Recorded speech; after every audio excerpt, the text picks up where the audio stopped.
to our earlier news now. We had some breaking news that Israel says it's not received the body of hostage Shiri Bibas from Hamas, instead receiving an unidentified body. I want to get some reaction to this shocking story now. Joining me is the Executive Council of Australian Jewry co-CEO Ryvchin.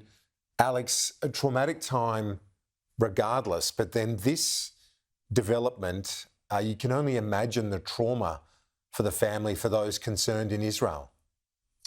Yeah, this, Kieran, has come as a real blow and a shock. And yesterday, the Jewish world was reeling from the sight of those coffins of the children and of Shiri, their mother, and seeing the deplorable and inhuman way in which they were paraded and handed over. And now to learn that the family has now been denied the closure of being able to bury the mother with the children and begin to heal in some way. And that Hamas has pulled this inhuman ruse. It's just another level of barbarism that they've added. It's really quite sickening. Yeah, it is sickening in every respect. And it's hard to imagine that it's a terror group, of course. We know that's a terrorist organisation. But the idea that the IDF wouldn't have worked that out is also beyond belief. So this seems like there'd be a level of, an intentional piece of behaviour here as well. Yeah, I think so, Kieran. And Hamas acts with intent. They know what they're doing. Everything they've done so far has been with a specific purpose, whether you look at the October 7 attacks themselves and what they were seeking to achieve, to draw Israel into a regional war, to bring Hezbollah and Iran and other proxies and allies into a major confrontation with Israel. The psychological trauma they've inflicted on the people through the propaganda videos they put out and the parading of hostages as they release them. It's all calibrated for a very specific purpose. And you're quite right. They knew that Israel, with the way that the Jewish people bury their dead, they would conduct forensic investigations to determine the identities of these people before burial.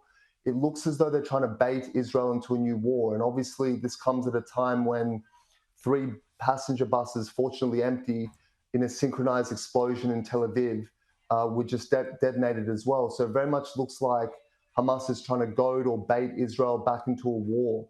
Perhaps they feel like they haven't succeeded in achieving their initial war aims. The ceasefire was always going to be fragile, but this is clearly a major provocation. And I think Hamas know exactly what they're playing at.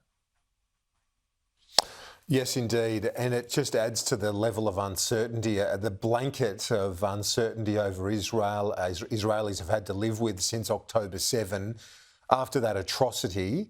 And then for you as someone who has watched this debate unfold and the scourge of antisemitism that's erupted here and elsewhere around the world, but obviously we feel it most here in this country, the conflation of that conflict with our own beloved Australian Jewish community, it's been heartbreaking. I thought yesterday I was very proud to work for this organisation in holding that summit.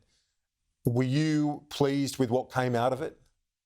Well, thank you firstly for saying so, Kieran. It means a lot. And, one of the things that has really bolstered the Jewish community the past 16 months has been the solidarity of many very fine Australians that reach out to us. And also the fact that our story and our troubles have been given good media coverage across the board, allowing us to share our stories and what we're going through and to be able to speak to our fellow Australians. It's been really important. And the fact that Sky News stepped up in such a profound way yesterday to host this summit, to put this on and to compel this national examination of anti-Semitism and bring together really some of the finest minds and the political leadership as well.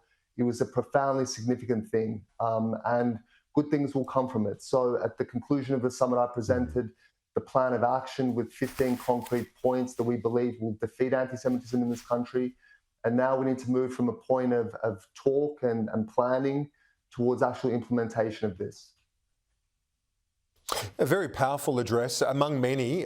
John Howard's, Josh Frydenberg said, if not now, when? If not you, who? And I think that is a call for action that thankfully, maybe belatedly in some respects, but thankfully our governments are and law enforcement are starting to really grab a hold of that. Do you agree with that, Alex? Do you think that it has got that momentum now, the push against this terrible scourge of not just graffiti but violence, the threats of more violence?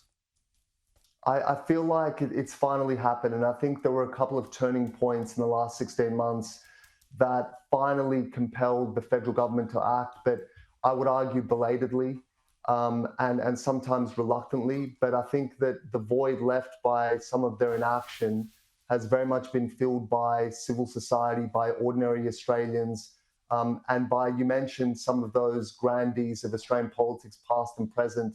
Chris Minns spoke very powerfully and very compellingly, as always. John Howard was brilliant. And there's a real momentum now. And there were a few things that happened just in the last few months. You know, the firebombing of a childcare centre, the nurses incident, which really shocked this country to its core. And people are now moving from a point of words of sympathy expressed privately to the Jewish community to actually speaking publicly and wanting to do something and make a change in this country.